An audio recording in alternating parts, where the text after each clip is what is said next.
My name is Dante Silva, and this is a digital poetry essay on the poem The Secret by Denise Levertov. They can take on any shape or form.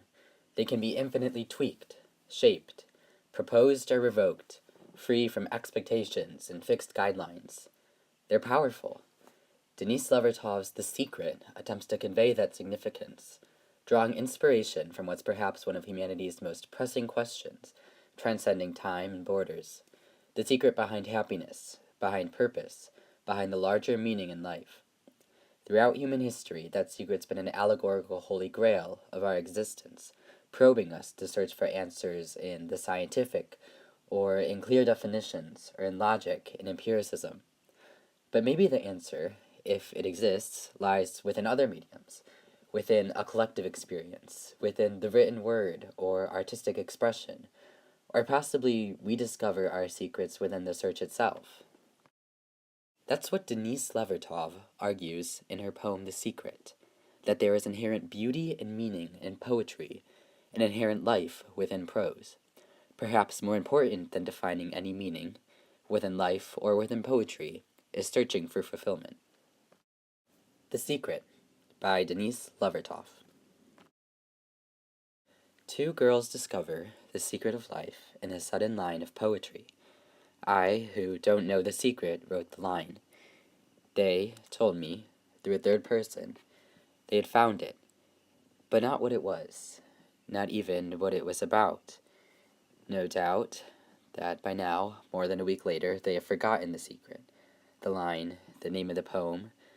I love them for finding what I can't find, and for loving me, and for the line I wrote, and for forgetting it, so that 1,000 times till death finds them, they may discover it again in other lines, in other happenings, and for wanting to know it, for assuming there is such a secret, yes, for that most of all. Upon a first reading, the meaning seems clear, yet beyond mere surface-level analysis, we can see how Levertov uses the secret as a symbol of the broader significance of life itself. For instance, we can look at the introductory stanza, where Levertov states, two girls discover the secret of life in a sudden line of poetry. The extended metaphor of the secret is introduced, which Levertov develops and expands upon throughout the piece. Later on, the poem states they have forgotten the secret, and perhaps the line, and perhaps even the name of the poem. But it doesn't matter. What's more important is their wanting to know, and that they're assuming that there is such a secret.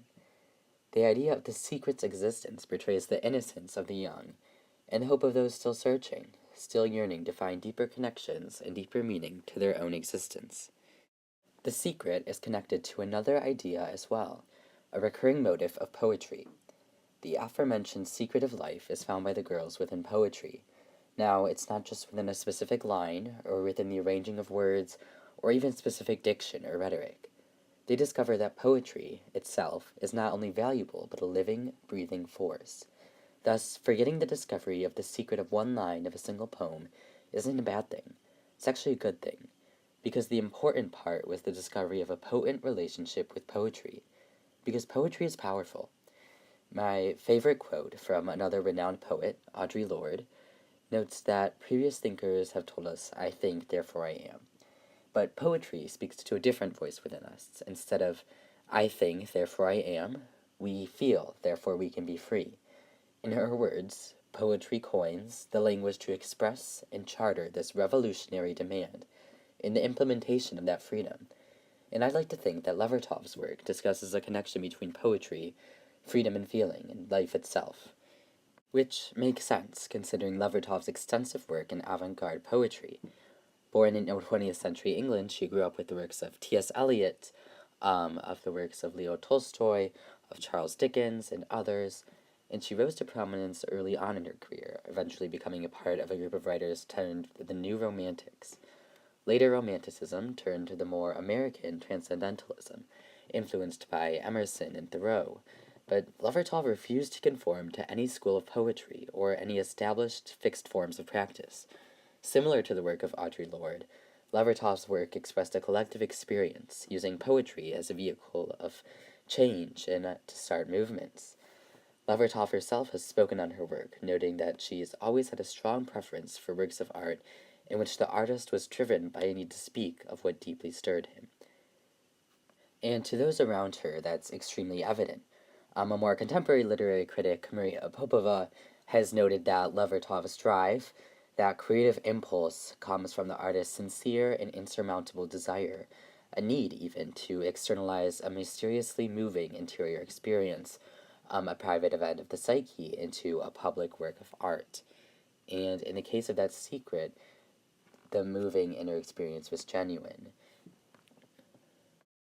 It can be inferred from the poem that Levertov herself is within the young girl, searching for deeper meaning, finding herself in a piece that demands to be found. And for Levertov, and for all of us, the meaning of life perhaps remains yet to be discovered, but also rediscovered and discovered again and again and again.